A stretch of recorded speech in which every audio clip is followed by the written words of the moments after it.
اللهم صل وسلم وبارك على سيدنا محمد وعلى آله وصحبه وسلم. السلام عليكم، ازيكم؟ يا رب تكونوا بخير. تعالوا نقدم وصفة جديدة من مطبخ حور، وهي القرص الطرية. ممكن نسميها القرص الناعمة، القرص المبسوسة، اي حاجة.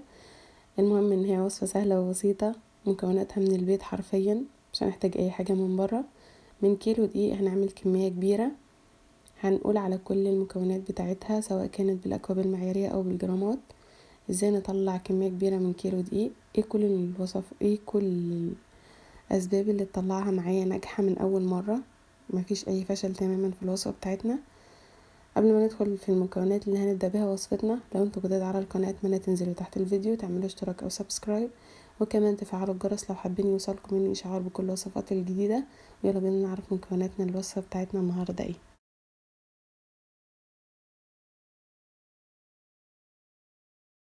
دي مكونات وصفتنا، وهنتكلم عن كل مكون بالتفصيل واحنا بنوصف الفيديو بتاعنا النهاردة. في بولة او كوباية ضفت نص كوباية من المية الدافية، ويفضل ان هي تكون مية دافية لان احنا في الشتاء والجو برد، فبنساعد الخميرة ان هي تتفاعل. ضفت معلقة كبيرة من الخميرة، وهضيف عليها معلقة كبيرة من السكر. المعلقة الخميرة اللي انا استخدمتها خميرة دريم. هقلبهم كويس مع بعض، واول ما احس ان خلاص السكر داب هسيب الخميرة على جنب لحد ما يعني يحصل فوران. كده الخميرة بتاعتي شغالة تمام. طبعا لو انا في الصيف ممكن استخدم مية دافية عادي جدا، ممكن استخدم مية عادي من مية الحنفية، وهتعمل معايا كفاءة لان درجة الحرارة في الصيف بتبقى عالية. بعد كده هبدأ اخلط المكونات الجافة اللي موجودة معايا. استخدمت كيلو من الدقيق، ويفضل انه يكون متعدد الاستخدامات. ضفت معلقتين كبار من السكر، 3 معالق كبار من اللبن البودر، ضفت عليهم معلقة كبيرة من البيكنج باودر ورشة من الملح، وهضيف عليهم معلقتين كبار من الشمر واليانسون. قلبتهم كده كويس على النار، وبعد كده طحنتهم في المطحنة بتاعتي، وضفتهم على الخليط السائل، سوري، المكونات الجافة. هقلبهم كويس جدا مع بعض لحد ما يمتزجوا تماما. هضيف عليهم كوباية الا ربع من السمنة الدايبة، ممكن تستخدمي اي نوع من انواع السمن المتوفر عندك، وربع كوباية كمان عليهم من الزيت. ممكن نص الكمية سمنة ونص الكمية زيت. ممكن نستبدل السمنة تماما بالزبدة، وعملنا الوصفة دي قبل كده مع بعض. كل اللي انا عملته بس ان انا حاولت ان انا اغير بس مكون من المكونات، واشوف هل الوصفة هتظبط معايا ولا لا. وفعلا طلعت ناجحة جدا وكانت جميلة جدا. بعد كده هقلب كده كل المكونات الجافة والسائلة مع بعض لحد ما يطلع معايا او يتغلف يتغلف الدقيق كله بالسمنة، ويبقى عامل زي رمل المبلول كده زي ما انتم شايفينه في الفيديو. اول ما اوصل للقوام ده خلاص هبدأ اضيف المكونات السائلة اللي انا استخدمتها. هضيف خليط الخميرة، وزي ما انتم شايفين في الفيديو هو بدأ القوام بتاعه يزيد جدا. وضفت عليهم مع كوباية ونص من الزبادي، وممكن استبدل الزبادي في الوصفة دي باللبن الرايب. ولو مش متوفر عندي لبن رايب، لو عندي لبن حليب ممكن اضيف عليه معلقة كبيرة من الخل. اسيبه بس 5 دقايق، وبعد كده اضيفه على المكونات الجافة، وبعد كده هبدأ اقلب كده كل المكونات لحد ما تمتزج مع بعض. طبعا زي ما احنا عارفين طبيعة الدقيق بتختلف من مكان للتاني. دي اللي انا مستخدماه دي متعدد الاستخدامات. لو احتجت كمية من السوائل هضيف عادي جدا حليب او مية، مش هتفرق بس المفروض ان انا اوصل للقوام اللي حضراتكم شايفينه في الفيديو ده. اول ما اوصل خلاص ان انا لميت العجينة، انا معجنتهاش خالص، انا بس لميت كل المكونات كده مع بعض.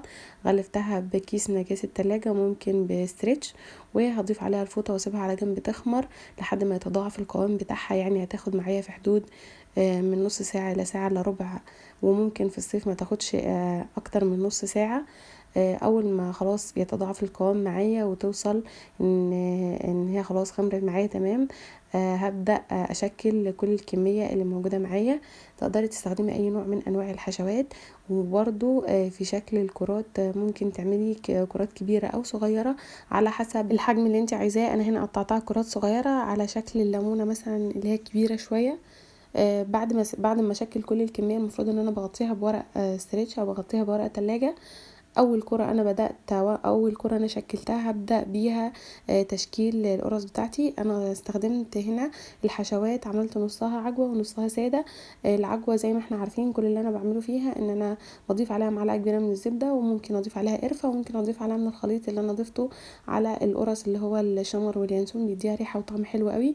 فردت العجين على البلانشة، وبعد كده ضفت عليها العجوه وقفلتها كويس جدا، وبعد كده باخدها على الشكل التاني واضيفها في الصينيه بتاعتي.